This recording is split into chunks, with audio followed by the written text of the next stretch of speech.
Halo, Assalamualaikum warahmatullahi wabarakatuh. Izin memperkenalkan diri, nama saya Wirma Keila dengan NPM 2117061025. Video kali ini saya akan menjelaskan tentang teknik PCR. PCR adalah suatu teknik yang digunakan untuk membuat banyak salinan dari suatu segmen DNA. Proses ini akan menghasilkan sejumlah besar salinan dari sampel awal yang kecil. Dengan adanya amplifikasi segmen DNA, memungkinkan kita untuk mendeteksi virus atau bakteri. Patogen identifikasi individu atau sidik jari DNA dan beberapa penelitian ilmiah yang melibatkan manipulasi.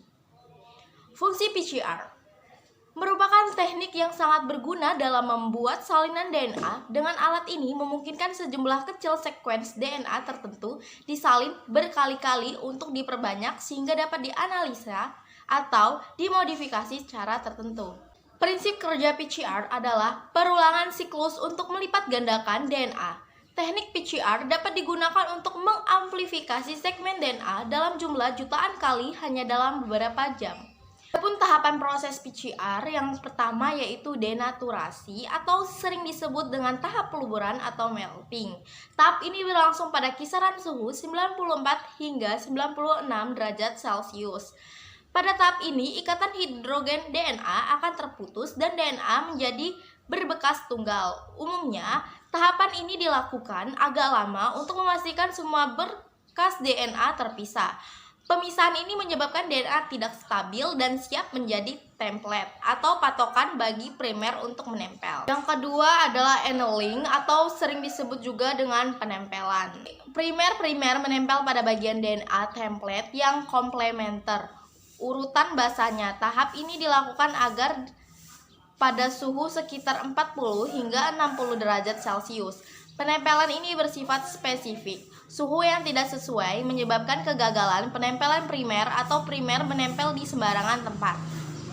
Durasi tahap ini 1 sampai 2 menit. Yang ketiga adalah elongasi atau pemanjangan atau juga bisa disebut dengan extension. Suhu untuk proses ini tergantung dari jenis DNA. Polimerase yang digunakan dengan tag polimerase biasanya suhu berada di kisaran 76 derajat Celcius. Proses ini terjadi setelah tahap annealing atau penempelan. Jadi itu ketiga tahapannya. Selain itu kita juga harus mengenal komponen PCR. Yang pertama yaitu template DNA. Template DNA ini adalah proses cetakan untuk pembentukan molekul DNA baru yang sama. Yang kedua adalah DNTPS atau deoxynucleotide triphosphate. Dalam proses PCR, DNTPS ini bertindak sebagai building block DNA yang diperlukan dalam proses ekstensi DNA. Yang ketiga yaitu primer DNA merupakan sekuen DNA yang komplement terhadap sekuen yang akan diamplifikasi keberhasilannya. Suatu proses PCR sangat tergantung dalam primer yang digunakan. Yang keempat adalah buffer reaksi PCR. Hanya akan berlangsung pada kondisi pH tertentu. Jika untuk melakukan proses PCR diperlukan buffer PCR yang berfungsi untuk menjamin pH medium. Yang kelima yaitu DNA tag polymerase.